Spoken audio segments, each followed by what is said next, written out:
The mountains are full of music. And so are the people who live here.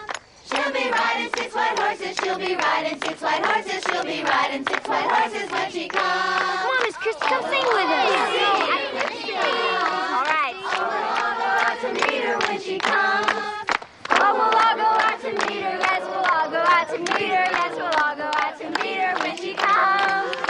They can do better than that. Christy! My old friend from Boston's coming to the cove, Sissel. Wonderful, when? I'm late. We'll talk tomorrow.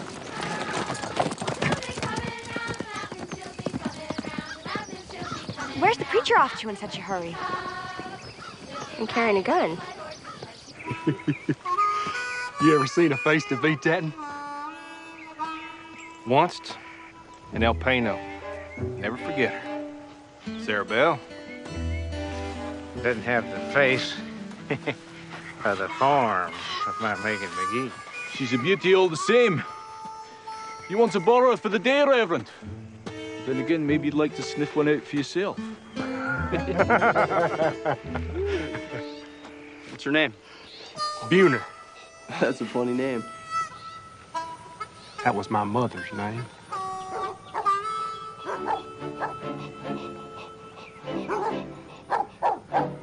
Pat, you left Singer Lee behind. I thought that dog was dead. Singer Lee ain't dead. Pap says he still runs faster than any yellow dogs. Ain't that right, Pap? That damn soul can't even stand up no more. Well, I put Singer Lee up against any of your black and tans, including Megan McGee. He hooked you like a largemouth bass. You ain't got to worry, Pap. Singer Lee's still the king of the cove. He better be.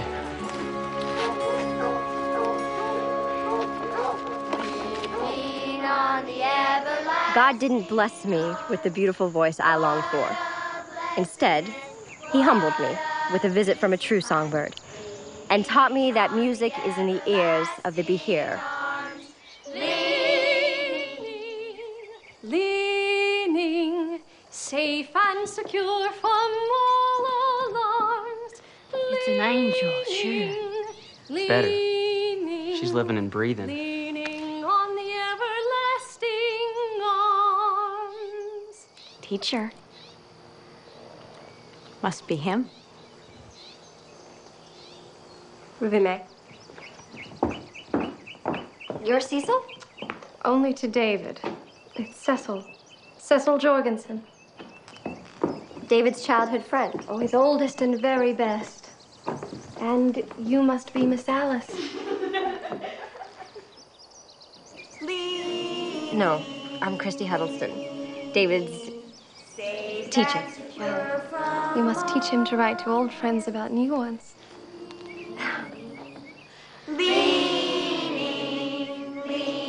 She was as pretty as any princess. For a moment, I had the wild thought I should kiss her hand and curtsy.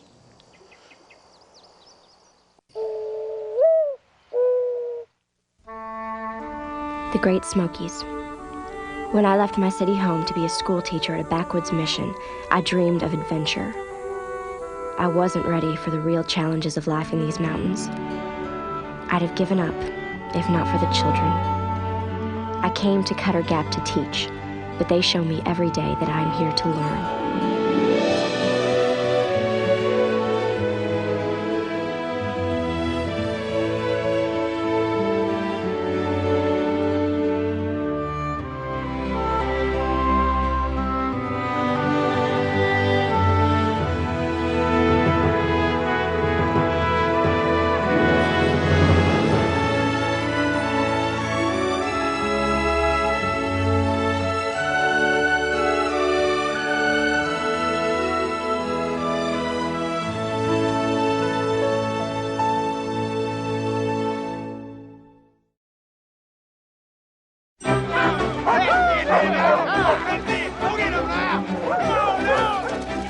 Big Buck is waiting on you, Singer Lee.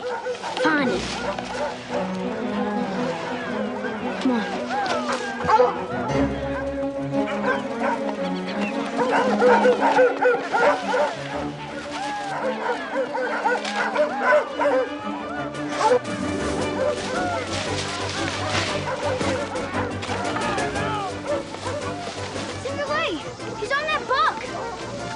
doe dog if I ever seen one. Can't find no buck. Sounds to me like your dogs have struck Sing-a-League's trail, Bog. Listen to that mess. That dog of yours has struck a rabbit. Ain't true. Tell him, Pap. Listen here. I'd kill a deerhound, chase rabbits. That Singerly has outlived his legs, John. You need to get rid of it before he ruins that young dog. How can Singerly do that? Well, the young dog will learn bad habits like tracking rabbits, possums, anything that moves. Is that so terrible? He's a deer dog, so meant to track deer and nothing else. Anything else is a death sentence. Gotta bury this dang thing before they find it. What's wrong with you? Can't you tell a buck from a rabbit no more? Sam.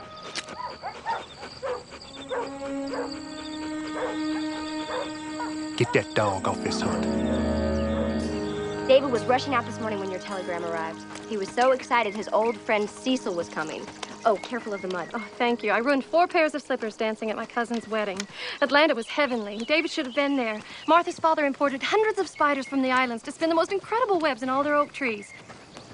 At the reception, when they lit the torches, they shone like gossamer from angels' wings. No one had ever seen anything like it. Of course, David will be relieved. Relieved? Martha's longed for David for years. Did he return her feelings? Of course not. How could he? David was spoken for the day he was born. Spoken for? By whom? By me. Ruby May, don't touch that! Be so careful of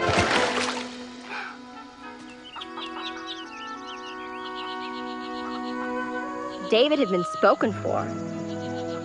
I wondered what she meant by that, and what she'd say if she knew David had proposed to me. Suppose you brought down deer with bigger racks. Am I right? Well, I've never had a taste for killing them, only for eating them. Tell him why, Doc. Well, when I was a boy, no younger than Sam Houston here, I took off to the other side of the mountain. God's fist. Why is it called that? Because it's got 4 ridges like the knuckles in your hand. And because it's higher than any other mountain. Some say it touches heaven. Anyway, I set off there with a mind to bring down the great white buck. I wanted him more than anything, to prove to everyone that I was a man. Not just a man, Neil. The best man. I wish you'd seen that white buck and eased your mind once and for all. But I did. I climbed a huge oak. I built a tree stand from some branches and I waited. Later on that afternoon, a great fog rolled in. The white was more blinding than any dark I'd ever seen. I couldn't tell up from down until my head connected with the ground from a distance of about 20 feet. What'd you do then? Well, when I woke up, I thought I was blind. It must have gotten dark when I was out cold. The fog had drifted away, and there were a million stars in the sky. But I couldn't recognize any of them. I was lost, alone, afraid. And I heard it. What? A huge buck. Must have been 20 points and white as snow. What'd you do then? I raised my gun and got him in my sights. And he ran? No. He just stared at me. Never moved a hair. I lowered my gun. He leapt away into the forest, tail flagging. I followed him all the way down the mountain. I mustn't have been but half a mile from home. When I looked back, he'd vanished into the forest. Sounds like God intervened in your life, Doc. Not unless he's a great white buck.